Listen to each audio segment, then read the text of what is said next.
बंद करून द्या सगळे माईक.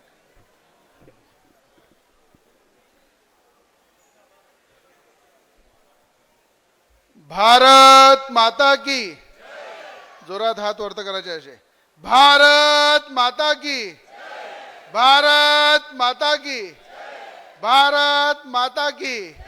मा जिजाऊंचा, मा जिजाऊंचा, स्वामी विवेकानंदांचा, स्वामी विवेकानंदांचा, छत्रपती शिवाजी महाराजांचा, छत्रपती शिवाजी महाराजांचा, भारत रत्न डॉक्टर बाबासाहेब आंबेडकरांचा, भारत रत्न डॉक्टर बाबासाहेब आंबेडकरांचा. आज या ठिकाणी सर्वप्रथम मी युवा स्वाभिमान पार्टीचा जन्मदिवस,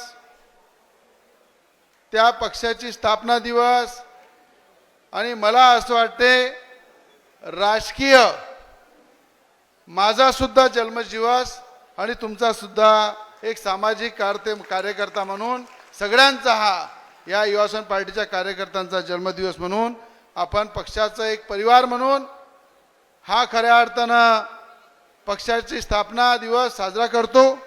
आणि इथे आलेल्या सगळ्या माझ्या आई बहिणी, माझे युवक बुजुर्ग, आमचे पत्रकार बांधव, या ठिकाणी सामाजिक कार्यकर्ता, अनेक गोरगरीब लाभार्थी, या मीडियाच्या माध्यमातून ज्यांनी मला नेहमी सहकार्य केलं, सगळ्यांचं मनापासून मी या ठिकाणी अभिनंदन करील.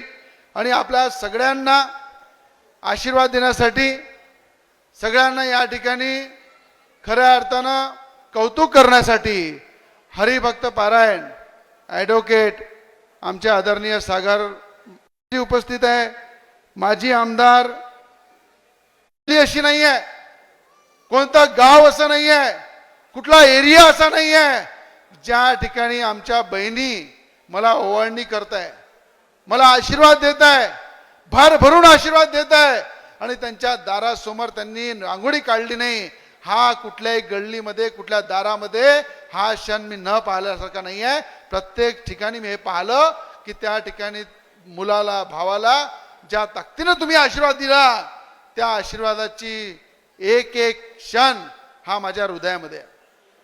मला असं वाटलं की आज मी इलेक्शनमध्ये उभा नाही आहे, तर माझ्या संपूर्ण बंडेरा मतदारसंघातली जनता ही आमदारकीसाठी उभी आहे, ही जनता उभी आहे. आणि जनता जनार्दन हे स्वतःचं स्वागत हे माझ्या स्वागतामध्ये समजत आहे. अशा पद्धतीचा सगळ्यांनी माझा सन्मान आणि सत्कार केला. म्हणून आज मी किती वेळा निवडून आलो, किती वेळा मी ते आमदार झालो, त्यापेक्षा जास्त मी लोकांच्या हृदयात मी काय स्थान निर्माण केलं आणि लोकांचं माझ्या हृदयामध्ये काय स्थान आहे याला जास्त मी महत्त्व देतो. आणि तेच महत्त्व घेऊन मी समाजामध्ये काम करत आलेलो आहे.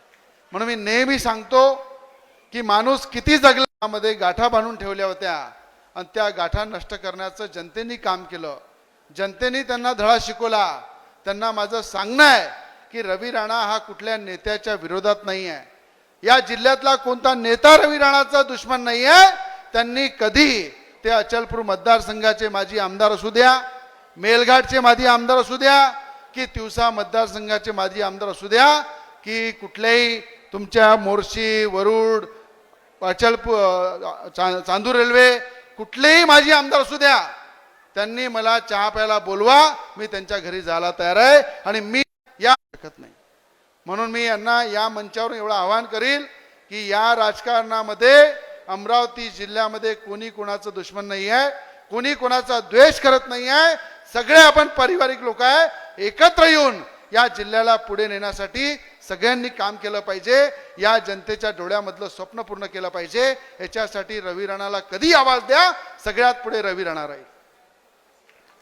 म्हणून या ठिकाणी मी आज स्वाभिमान महोत्सवच्या माध्यमातून या ठिकाणी अनेक लाभार्थ्यांना जो लाभ मिळणार आहे, अनेक लाभार्थी या ठिकाणी शासकीय लाभ असो की वैयक्तिक लाभ असो हा सुद्धा या ठिकाणी देणार आहे. आणि कोणालाही या ठिकाणी गाडी पाठवून किंवा निमंत्रण देऊन बोलवलं नाही. सगळे आपल्या पक्षाचा स्थापना दिवस आहे त्या उद्देशाने एकत्र झालेले आहे. आणि मला असं वाटते की या दिवशी आज आपली नवीन दिवसाची सुरुवात होत आहे, नवीन वर्षाची सुरुवात होत आहे. म्हणून शेवटच्या वर बसलेल्या प्रत्येक व्यक्ती, शेवटच्या लाईनीमध्ये बसलेल्या आमच्या महिला, या प्रत्येकाला न्याय देण्यासाठी तुमचा मुलगा आणि तुमचा भाऊ सक्षम आहे. सगळ्यांना न्याय देईल, सगळ्यांसाठी प्रत्येक लढाई लढेल.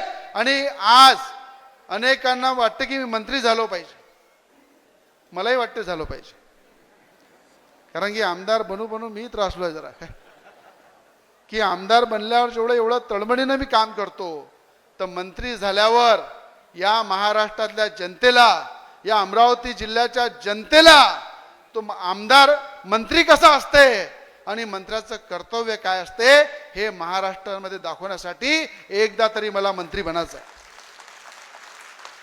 की या महाराष्ट्रामध्ये मंत्रिमंडळामध्ये बसून या गोरगरीब जनतेला, शेतकऱ्यांना, शेतमजुरांना, आदिवासी बांधवांना आणि शेवटच्या प्रत्येक व्यक्तीला कसा न्याय दिला पाहिजे आणि मंत्री हा जमिनीवर बसून कसं काम केलं पाहिजे हे जिवंत उदाहरण ज्या दिवशी मी मंत्री बनेल ते मी तुम्हाला दाखवून देईल की मंत्री कशाला म्हणते. आज आमदार आहे तर या पद्धतीनं काम करतो, जर मंत्री बनेल तर याच्यापेक्षा जास्त जमिनीवर जाऊन काम करेल, हा विश्वास मला आहे आणि हा जनतेपर्यंत पोहोचवण्याचं मी काम करेन.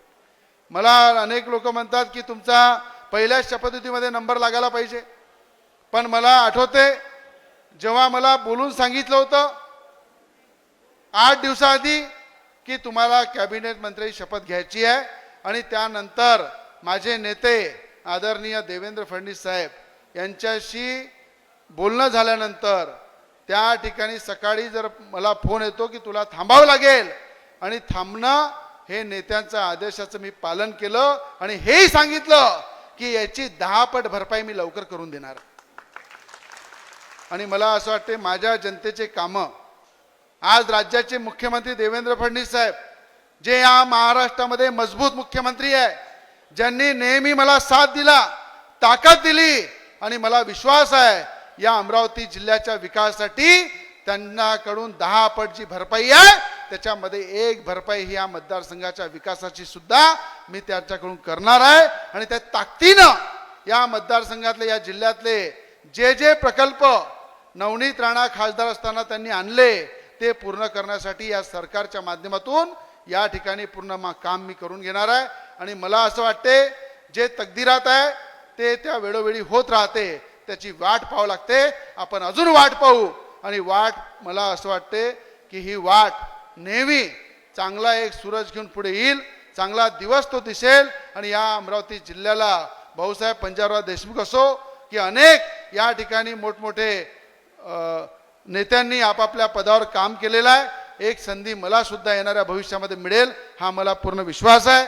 आणि मला आज या ठिकाणी एवढंच सांगणं आहे की मंत्रालयामध्ये, या राज्यामध्ये 6-7 माळे मंत्रालयामध्ये आहे, पण कोणता असा माळा तयार झाला नाही की रवी राणा आमदार असल्यावरही माझं काम होणार नाही. त्या मंत्रालयामध्ये फक्त तुमचा आमदार गेल्यानंतर तो राज्याचा कोणतेही मंत्री असू द्या, अधिकारी असू द्या, फक्त तुमच्या आशीर्वादाने तुमच्या आमदाराचं नावच काफी आहे. जनतेचा आवाज घेऊन जेव्हा जातो तेव्हा त्या ठिकाणी त्यांना काम करावं लागते. म्हणून मंत्रालय हे जनतेसाठी आहे आणि जनतेच्या कामासाठी नेहमी तुमचा आमदार तत्पर आहे. म्हणून त्या ठिकाणी प्रत्येक काम खेचून आणणं हे माझं कर्तव्य आहे, ते मी प्रामाणिकतेने करणार आहे. आज या ठिकाणी अनेक महिला, अनेक युवक, अनेक बुजुर्ग नेहमी जेव्हा प्रचाराच्या वेळेस असो की गंगा सावित्री निवासला जेव्हा मोठ्या प्रमाणात गर्दी होते, अनेक सकाळी सगळे लोक येतात भेटायला, त्यांचं एकच विनंती असते, भाऊ आम्ही भाड्यानं राहतो, आमचं घर स्वतःच झालं पाहिजे. पण मला आठवते की मी आमदार झालो तेव्हापासून जवळपास 1,20,000पेक्षा जास्त PR कार्ड विनोदराव आपण या मतदारसंघामध्ये आणि जिल्ह्यामध्ये अनेक ठिकाणी वाटप केले. आज PR कार्ड किंवा स्लम भागातल्या झोपडपट्टी घोषित करण्याचं काम हे सुद्धा तुमच्या आमदारांनी केलं. आणि ज्यांचे ज्यांचे PR कार्ड आता वाटप करणं बाकी आहे. जवळपास 1.5 लाख PR कार्ड हे आम्ही रेडी करून ठेवलेले आहे. येणाऱ्या काळामध्ये सगळ्यांना मी PR कार्ड देणार आहे. पंतप्रधान आवास योजनेचा लाभ देणार आहे. आणि ज्यांना जागाच नाही आहे त्याच्यासाठी सुद्धा एक मोठा निर्णय मी घेणार आहे. ज्या ठिकाणी शासनामध्ये जे 10 पट भरपाई माझी निघणार आहे त्याच्यामध्ये प्रत्येक आमच्या आई बहिणींना एक प्लॉट आणि त्यांचं पंतप्रधान आवास योजनेचं घर हे सुद्धा मुख्यमंत्र्यांच्या माध्यमातून जर वेळ आली तर शासनाच्या जमिनीमध्ये प्लॉट टाकायला लावू. पण भाड्यानं राहणाऱ्या प्रत्येक व्यक्तीला 500 फुटाचा प्लॉट मिळाला पाहिजे. याच्यासाठी सुद्धा येणाऱ्या काळामध्ये मी नियोजन करणार. आणि त्यांना पूर्ण टॅक्स त्या ठिकाणी ग्रामीण भाग असो शहर असो त्या ठिकाणी प्रत्येकाला त्या ठिकाणी PR कार्ड टॅक्स आणि स्वतःच्या मालकीचा एक 500 फूट जागा हे नक्कीच तुमचा भाऊ म्हणून आणि तुमचा मुलगा म्हणून हे प्रामाणिकपणे मी करणार आहे. कारण मला माहित आहे जर 10 पट भरपाई जर मला करून घ्यायची आहे तर माझ्या प्रत्येक जनतेच्या डोळ्यामधलं स्वप्न रवी राणाला पूर्ण करायचं.